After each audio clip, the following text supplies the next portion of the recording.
As soon as the hitchhiker climbed into the back seat next to me, I was sorry we had picked him up. Standing by the road in a coat and hat, he'd looked like one of us, a teenager heading out of town Friday night, away from parents and school. But inches away, he felt tense and vigilant. He reminded me of a cougar, muscles taut, ready to spring. John and Warren in front laughed over a joke as we sped onto the freeway.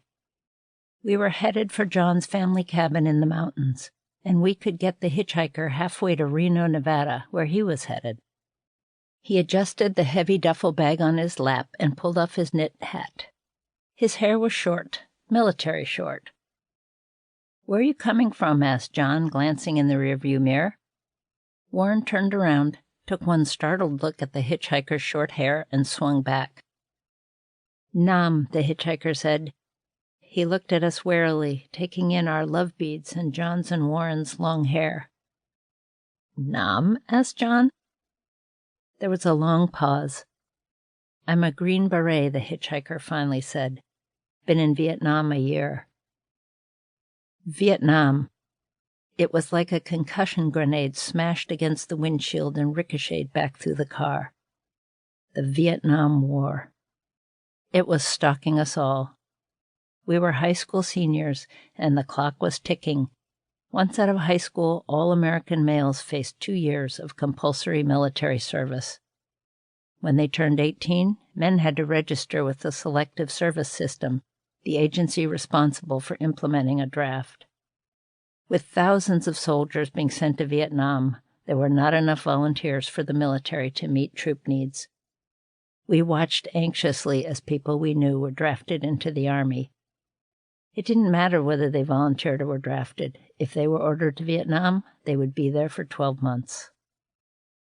3 years earlier, President Lyndon B. Johnson had sent troops to aid the South Vietnamese government in its fight against the communist North Vietnamese. Every night on the news, we watched footage of battles. The sound of machine gun fire and exploding bombs reverberated off our living room walls. Villagers ran from combat, clutching small children, as news anchors reported ever-growing numbers of Americans killed in action. It was horrible to watch, but impossible not to. Warren, John, and I went to Berkeley High School in California. We were in the West Coast epicenter of the military as they shipped men and equipment across the Pacific to Vietnam. The San Francisco Bay Area was a constant flashpoint for demonstrations and marches against the war. I was a dreamy, bookish girl, not inclined to politics and protest. But the war made me feel desperate, and I wanted it to end. All I could do was join the street protests, add my body to the crowd. We didn't mix, those of us against the war and the guys who came back from Vietnam. And now I was sitting next to someone just out of Vietnam, fresh from his job to kill or be killed. I pulled away from him, moved closer to my window. What had he seen in Vietnam? What had he done? It was a long, awkward drive. We didn't ask him any questions, and he volunteered nothing. When we finally arrived at the cabin, it was past midnight, with a heavy, wet snow falling. We couldn't leave him by the side of the road, and invited him in for the night. He sat in a corner of the kitchen as we made a late meal. He was perfectly still except his eyes, which flicked from the door to the dark windows, to our faces, and back to the door.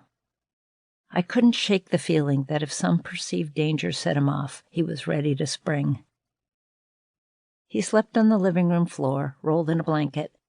When we woke up in the morning, he was gone. After graduation, John enrolled in college, which deferred his military service. Warren was ordered by the Selective Service, the agency in charge of the draft, to report for his physical. He was given a medical deferment for the braces he wore on his teeth and told to report back in a year. I started college at nearby UC Berkeley, where my life was a mixture of anti-war rallies and marches and beginning French and rhetoric classes. Men were still being drafted, and Americans and Vietnamese were dying.